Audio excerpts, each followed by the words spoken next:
What if a bus hits you? Now, I want you to actually think about that. Now, imagine I'm on my phone and I'm not paying attention and some, brand new Tesla speeding through the parking lot, isn't paying attention or is looking the other way or whatever, and hits me and I'm gone.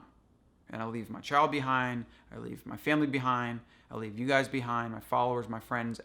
I just leave this world. What would I do if I knew that was going to happen?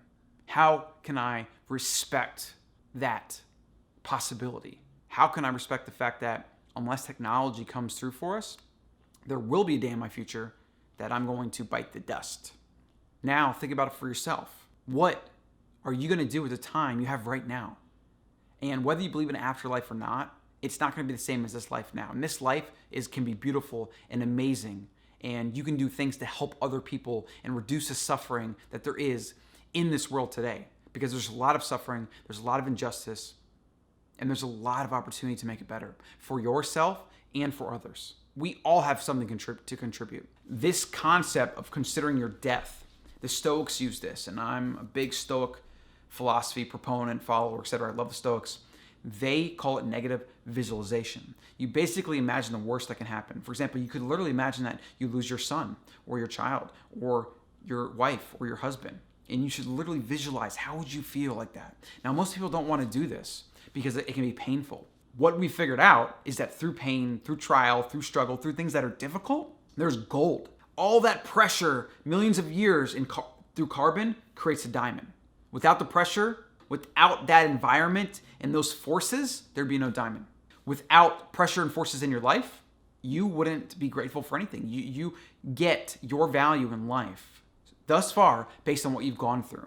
And that's why I sometimes pity people that have had seemingly perfect lives, because when that thing does happen, when their heart gets broken or they lose their job or they go broke or heaven forbid, they're attacked or they're a victim, whatever, they're not going to be prepared to deal with it.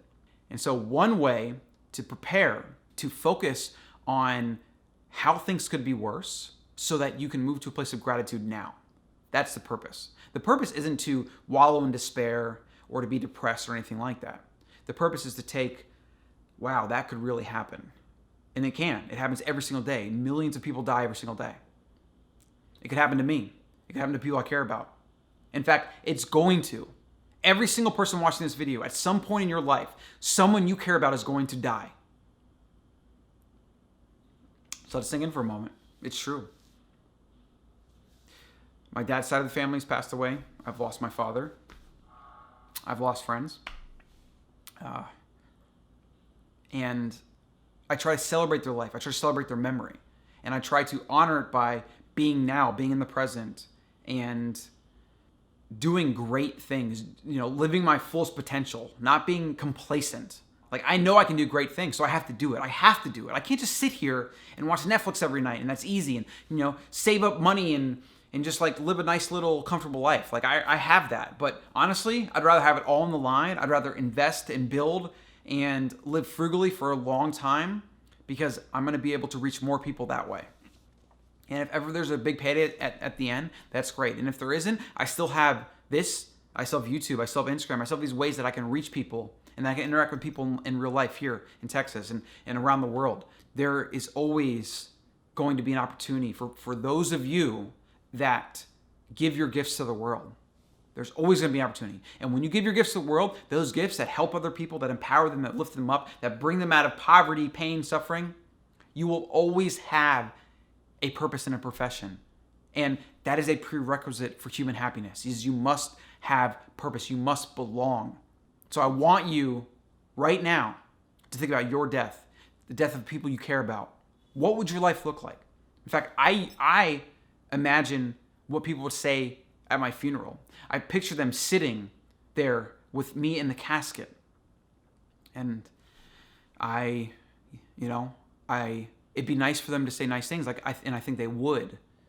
But I know they would feel bad that I didn't get to give more of my gifts to the world and do more of the things that I've planned to do, and that I don't get to spend more time with them.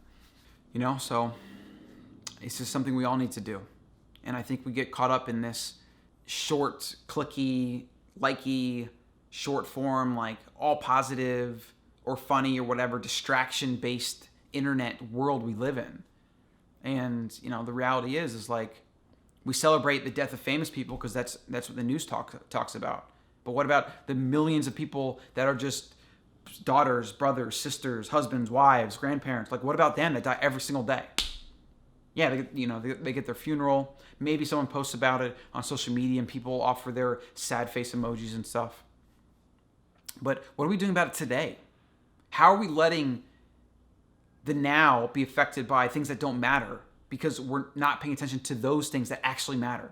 How many times are we missing an opportunity to call someone we care about or spend time with them or say yes to spending time with friends or family, even though we have a lot to do or we want to work or whatever? And I know I struggle with that because I got to balance spending time in the now with building my future and building a future for everyone and a future for a world where it's a better place. So that's why you have to think about these things. That's why you have to have these conversations with others and with yourself, right? Record a video like this for yourself if you need to. Watch it back. Do that. And leave a comment below. Let me know. Let me know what some thoughts. Share your story.